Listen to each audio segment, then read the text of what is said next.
और अब बात लगातार बढ़ रहे सोने और चांदी के दामों में आई गिरावट की। एक बार फिर सोने और चांदी के दामों में भारी गिरावट दर्ज की गई, जिसके बाद 10 ग्राम सोना 1,50,000 के नीचे आ गया और चांदी 2.5 लाख रुपए के आसपास। रिपोर्ट देखिए।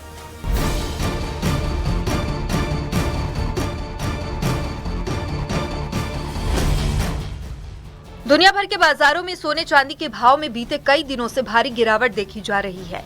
भारत के साथ साथ इंटरनेशनल मार्केट में गोल्ड सिल्वर के रेट घटे हैं और एक बार फिर गोल्ड सिल्वर क्रैश हो गया है। रॉकेट की रफ्तार से चढ़े सोने चांदी के दाम बजट से पहले ऑल टाइम हाई से काफी सस्ते हो गए हैं। बजट पेश होने से ठीक पहले सोना और चांदी की कीमतों में जोरदार हलचल देखने को मिली, जहां MCX पर आज यानी 1 फरवरी को सोना और चांदी में जबरदस्त गिरावट देखने को मिली है। बाजार खुलते ही दोनों कीमती धातु के फ्यूचर्स करीब 6% फिसल गए, जिसका सीधा असर गोल्ड और सिल्वर ETF पर पड़ा। शुरुआती कारोबार में कई गोल्ड ETF 16% तक टूट गए, जिससे अप्रैल डिलीवरी वाला गोल्ड फ्यूचर्स 6% की गिरावट के साथ 9,140 रुपए प्रति ग्राम टूटकर 1,43,205 रुपए पर खुला।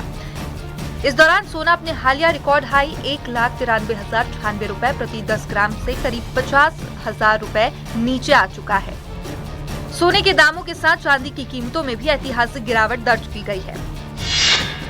एक ही दिन में चांदी 27% तक टूट गई, यानी कीमतों में 1,07,968 रुपए की गिरावट आई। ये अब तक की सबसे बड़ी एक दिवसीय गिरावट मानी जा रही है। इस तेज गिरावट के चलते चांदी की कीमत 3 लाख रुपए के स्तर से नीचे आ गई, जबकि इससे ठीक एक दिन पहले यही कीमत 4 लाख रुपए रिकॉर्ड हाई स्तर पर पहुंच गई थी।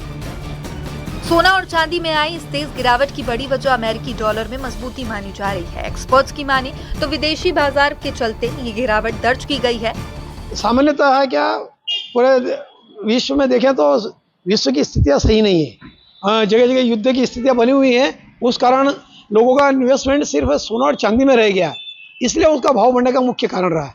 और एक बड़ा कारण ये रहा कि सोलर और बड़ी बड़ी जो इलेक्ट्रॉनिक चीज़ें आ रही हैं, उन चीज़ों में चांदी की खपत थोड़ी बढ़ गई है, इसकी वजह से इसका भाव बढ़ने का मेन कारण रहा है। वही सराफा एक्सपर्ट ने इस बजट में सोने और चांदी पर नए टैक्स नहीं लगना भी इस गिरावट की वजह बताई। लेकिन बजट के हिसाब से सोने चांदी में तो इतना इफेक्ट नहीं पड़ता है, लेकिन गवर्नमेंट ने, वित्त मंत्री ने कुछ इसके ऊपर कोई टैक्सेस नहीं लगाए, इसकी वजह से इसको थोड़ा सा डाउन हुआ है और कल खुलते बाजार में शायद 1-2% का और घटने की संभावना है।